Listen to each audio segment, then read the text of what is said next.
인도네시아가 들끓고 있습니다. 수차례 반복된 VAR은 인도네시아에게 모두 불리하게 적용되었고 한순간의 상황이 오늘의 경기를 완전히 바꾸어 놓았습니다. 신태용 감독의 매직은 이로써 잠시 멈추어서게 되었지만 남은 3, 4위 결정전을 통해서 올림픽 티켓을 획득할 수 있는 가능성은 남겨두었습니다. 신태용 감독이 이끄는 인도네시아는 29일 한국 시각 오후 11시 카타르 도하의 압둘라 빈 칼리파 스타디움에서 U23 아시안컵 준결승전을 치렀는데요.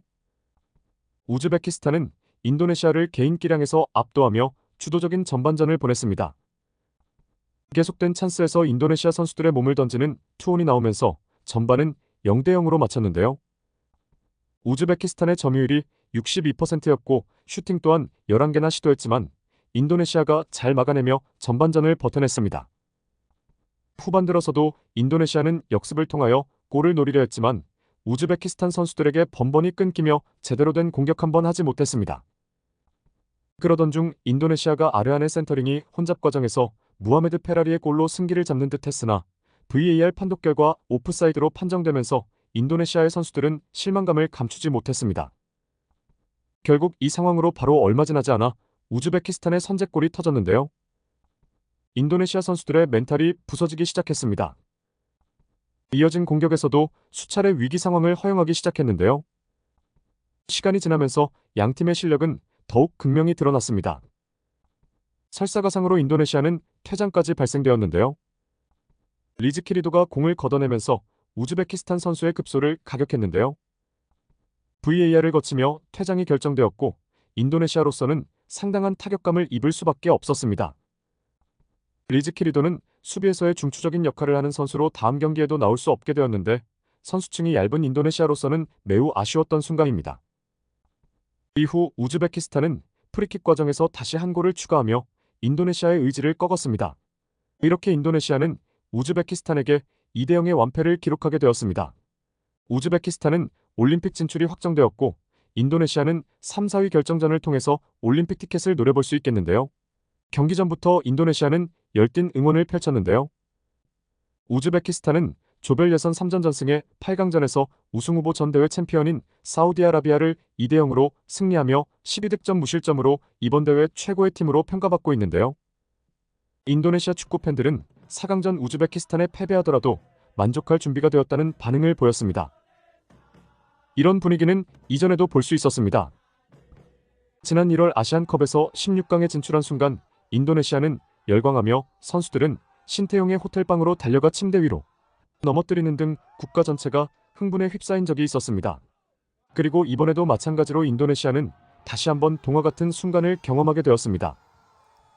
또한 최근 라이벌 베트남을 원정에서 대파한 것은 인도네시아 팬들이 신태용 감독이 인도네시아에서 말뚝을 박아야 한다고 강하게 어필했는데요. 최근 인도네시아에서는 신태용 감독을 인도네시아 축구의 삼성으로 표현할 정도로 열광하는 분위기입니다. 이는 단순히 우연히 성적을 거둔 것이 아니라는 점에서 중요한데요.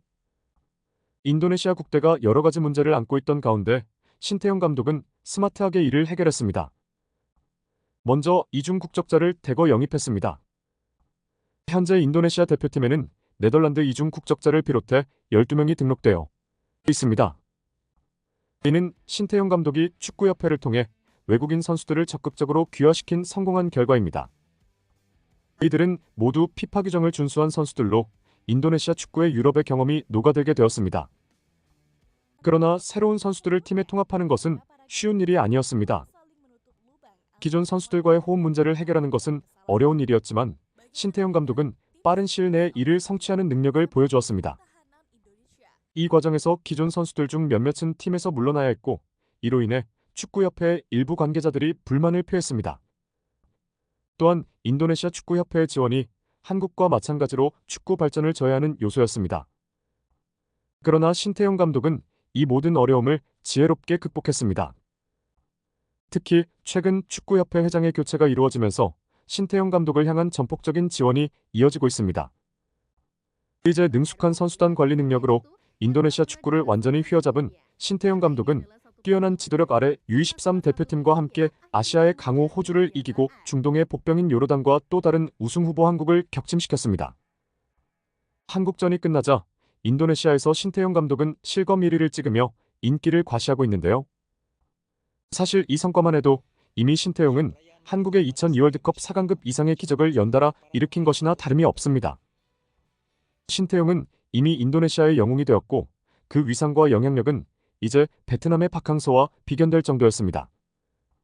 인도네시아 국민들의 열성적인 지지를 보면 오히려 박항서보다도 더 강한 영향력을 행사하고 있는 것처럼 보일 정도인데요. 인도네시아 언론은 하루가 멀다 하고 신태용의 매직을 극찬하고 있고 올림픽 진출을 정말 눈앞에 두게 되자 이제 신태용 감독은 거의 신으로 떠받들어지고 있습니다. 인니 국민들은 신태용 감독의 여권을 빼앗고 인니 여자와 결혼시켜 평생 이곳에서 머물게 해야 한다는 등의 반응을 보이고 있습니다.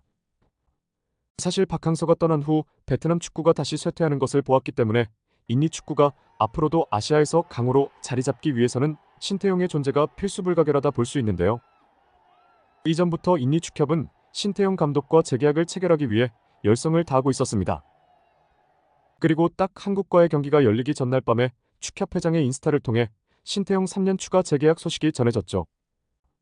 가장 중요한 경기를 앞두고 재계약을 공식 발표한다는 것은 경기 결과와 올림픽 진출 여부와 상관없이 신태용 감독을 전적으로 믿고 따르겠다는 인니 축협의 의지를 보여주는 것이었습니다. 그리고 신태용 감독은 아무도 상상치 못했던 기적을 일으키며 한국을 꺾고 4강에 올랐습니다.